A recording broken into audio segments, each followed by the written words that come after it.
Bonjour à tous. Je me présente, je m'appelle Amel Belmansour, doctorante en physique computationnelle, sous la direction de M. Smaïn Barchi et M. Brahmi Badardine Nabil.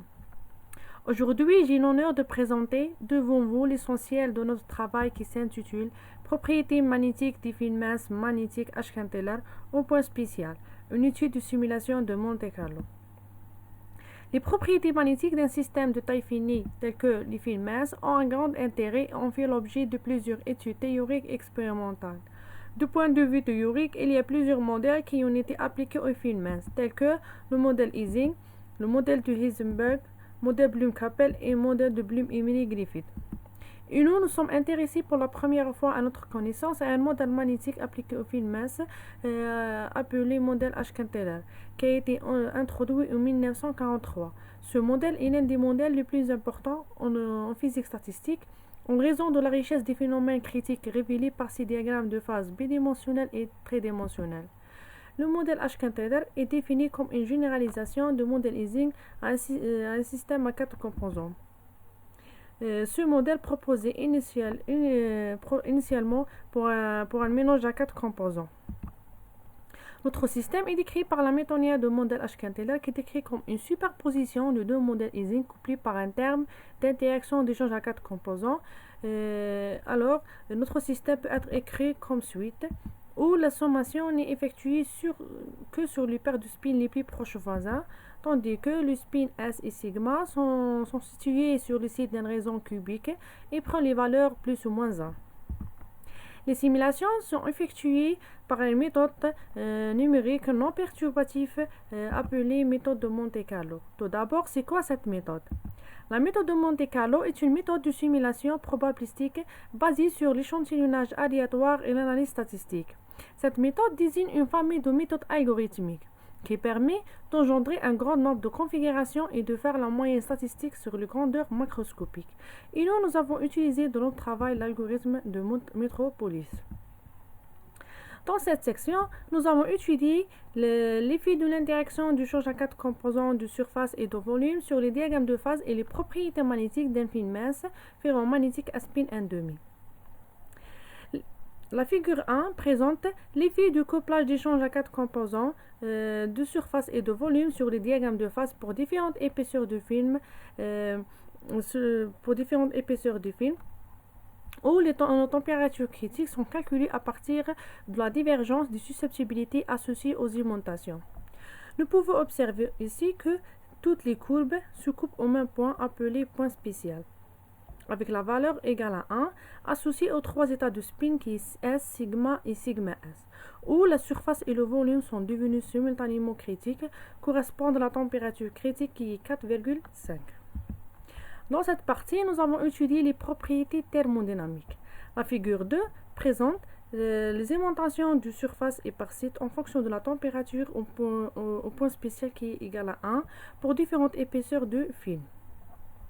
Les courbes obtenues de ces augmentations sont similaires pour toute n et pour les trois états de spin qui est S, sigma et sigma S. Les augmentations de surface présentent un comportement intéressant à hauteur de Tc. La nature de la transition de phase est déterminée par la continuité et discontinuité de paramètres d'ordre, tandis que ces courbes présentent un comportement caractéristique de transition de phase de second ordre. La dépendance thermique des susceptibilités par surface et par site au même point spécial est bien illustrée dans cette figure. Ces susceptibilités sont décrites par la variation des augmentations.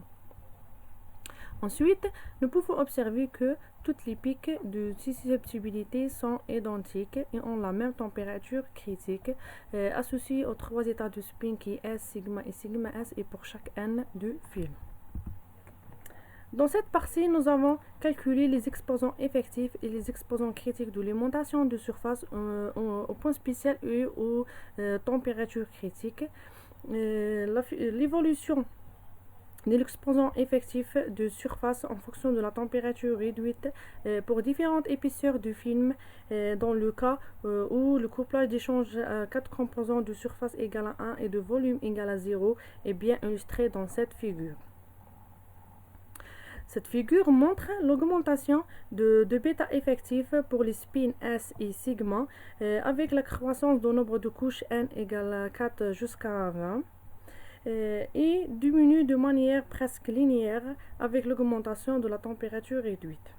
Ensuite, nous avons remarqué que pour des températures éloignées du point critique, c'est-à-dire pour T supérieur ou égal à 0,20, les courbes de bêta effectif sont identiques pour toute n, alors qu'il est montré au grand point spécial, la température critique de tous les films est la même. Ensuite, la possibilité de déterminer lorsque T tend vers 0, un exposant critique de l'alimentation de surface pour chaque épaisseur de film, qui est caractérisé par la valeur maximale de l'exposant de bêta effectif. Par conséquent, les valeurs correspondant à l'exposant critique de l'alimentation de surface peut être également ajustées linéairement, comme indiqué dans cette figure. Ensuite, lorsque ce paramètre tend vers 0, la valeur de bêta 1 égale 0,211 plus ou moins 0,003. Cette valeur est en accord avec le résultat obtenu par ce travail et elle est comprise entre ces deux travaux.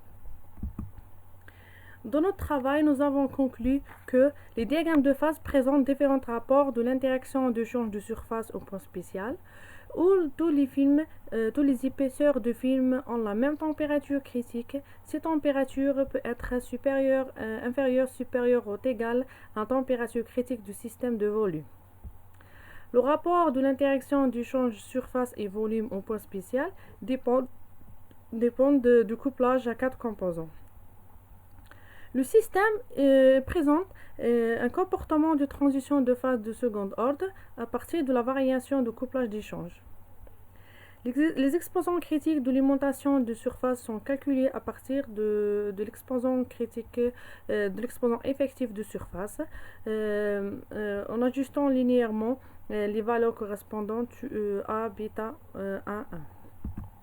Et je vous remercie pour votre attention.